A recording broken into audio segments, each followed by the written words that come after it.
Coming to you live above the South Street Seaport District of Manhattan and brought to you by Chase. Welcome back to Jalen and Jacoby. Jalen, joining us soon on the program is Wu-Tang's own Inspector Deck. Legend. But first, it is time for the segment where you decide what we discuss. It is Keep It Moving. Wu-Tang! Wu-Tang!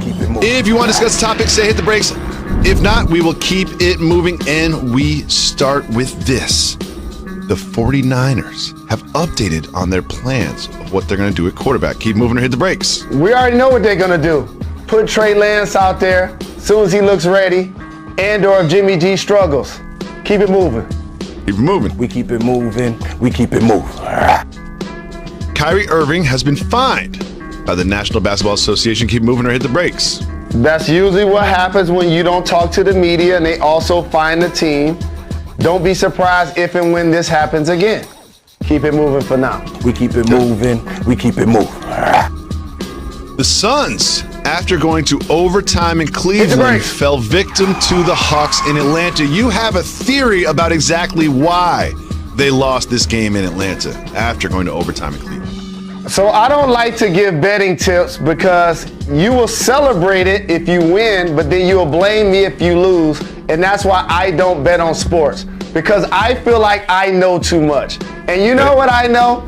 The Phoenix Suns just played an overtime game in Cleveland and flew to Atlanta, where restrictions have been loosened in Florida, Texas, and Georgia more than anywhere else. Ask Lou Will, who took a risk from the bubble. You're the Phoenix Suns. You go to Atlanta a grand total of one game a year. One time a year.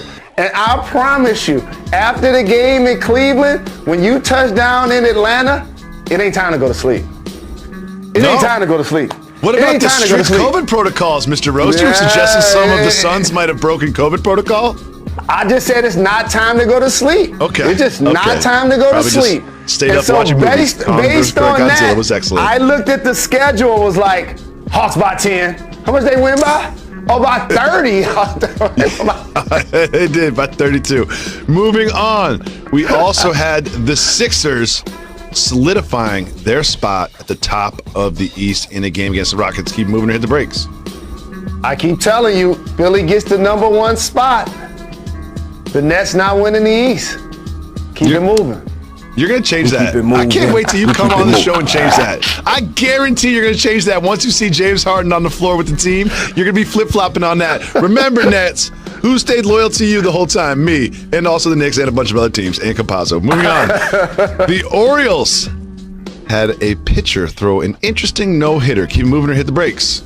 I know you're passionate about this, just like I'm passionate that we are the Wu-Tang Clan network. Hit the brakes. Okay, Jalen, this was a no-hitter and not a perfect game because of a wild pitch strikeout you see right there. And people are all up in arms about this. The rule is so dumb. Well, guess what? If he doesn't throw the pitch in the dirt, then he gets a perfect game. Like, that's how I see it. That is not a perfect game. Guess what? If you allow a runner to reach first base, it's not perfect. Why is everybody so upset about this, Mr. Rose? Tell me why they're mad. I'm rolling with you, family. I just want to sit back and let you cook. I carry a bat on my shoulder. It's not called an almost perfect game or an excellent game. It's called perfect. It's not perfect when you throw the ball in the dirt, the catcher can't get it, and then the guy gets to first base. Not a perfect game. Come at me, baseball. Come at me, baseball. Can I say something about sports etiquette, though? There's so many people that'd be like, if I was playing in the Kobe 81 game, I would have hurt him. I would have triple teamed him. I would have stopped them from happening. There's a professional etiquette that comes with greatness. Rest in peace, Black Mamba. And when you're watching baseball, people say the same thing. I would just bunt. I would just put my bat out there. I would do something to stop the perfect game. I would do something to stop the no-hitter. But there's an etiquette in the game where you just gotta allow greatness to happen. Jalen, joining us after this very short break is the Rebel INS. Inspector Deck is next on Jalen and Jacoby. Stay tuned for that. You better protect your neck.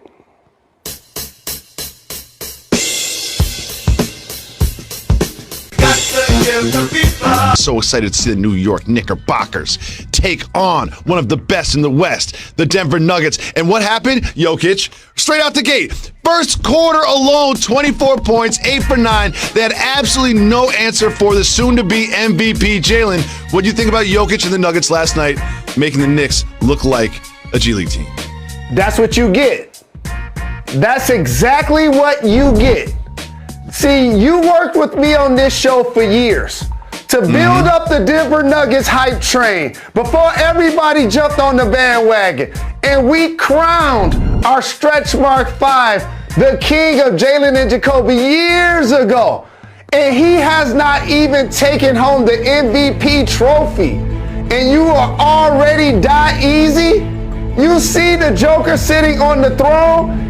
He barely even got the MVP trophy. And not only did you jump off the bandwagon, you adopted his teammate. Oh, I'm off Jokic. Jokic went mainstream. Jokic went mainstream. I always got my ear to the streets, and Campazzo is the next.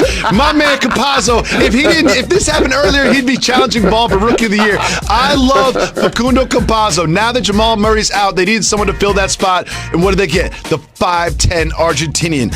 16 points yesterday, 9 boards. 5'10 and got 9 boards on the New York Knicks. I love Campazzo so much. Y'all can have the MVP. You can have the stretch mark 5. You can have Jokic. He went mainstream. I'm on the Campazzo train right now. That's why you sat up late last night and you thought you was going to watch your die easy Knicks play a great basketball game, and you look up at the end of the at the end of the first quarter, the Joker had 24.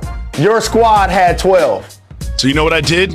Change the channel real quick because there was a great game on League Pass between the Wizards and the Bucks. The Bucks have been in a couple serious playoff environment games, and this was one of them. Going back and forth, the Bucks look good. They didn't just get contributions from Giannis. It was also Holiday came out and performed because Middleton was not available. Big game from Holiday and Giannis, who fouled out at the end. And let's not disrespect Patty C. 2 huge threes from Pat Connaughton at the end of this one as well. Jalen, what did you think about the Bucks? And more importantly, what do you think about the Wizards as they prepare for a play-in game? Quiet as kept, Patty C got bounced. He'll dunk on you.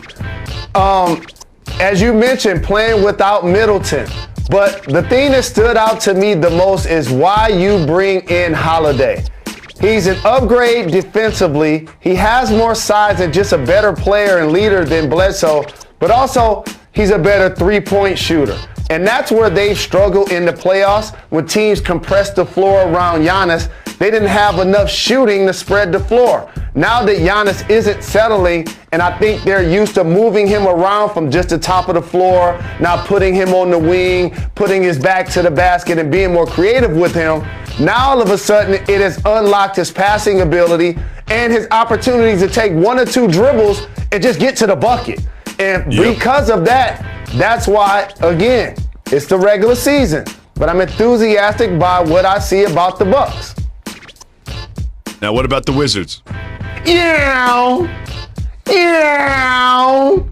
Is this the most productive and fastest backcourt in the league right now? Yep. And by the way, big shout to Brody.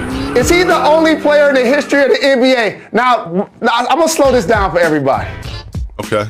Russell Westbrook, the last 2 basketball games, has 40 assists and 30 rebounds. Say it again. Say it again. Say it again. Say it again. The last two NBA basketball games that Russell Westbrook has played, he has 40 assists. So that's like John Stockton. That's 20 a game for the math out there. And then he has 30 boards. That's like Bill Russell. Or better yet, let's combine the 2. That's like Wilt Chamberlain. Oh, as a matter of fact, nobody has done that. The triple doubles and the speed that he's playing with, and Bradley Beal still got over 40. And when you get a chance, tell me 2 people besides Bradley Beal that Russell Westbrook is getting these assists to. Talk about making people better. Okay, I can do that. My man Garrison out there, Daniel Gafford out there, just names that you have to Google. You're like, Garrison who? Huh? Where did he play college? I love it. I love watching these Wizards, and we're going to get a chance to watch these Wizards in the play-in tournament, and I would not shout, want to Brody. face Beal and Westbrook in that. Now, Jalen, the Atlanta Hawks are not undefeated, but after the break, you're going to tell our audience why Atlanta as a city is undefeated as the Suns fell victim to the city of Atlanta yesterday. Stay tuned. You're watching J&J.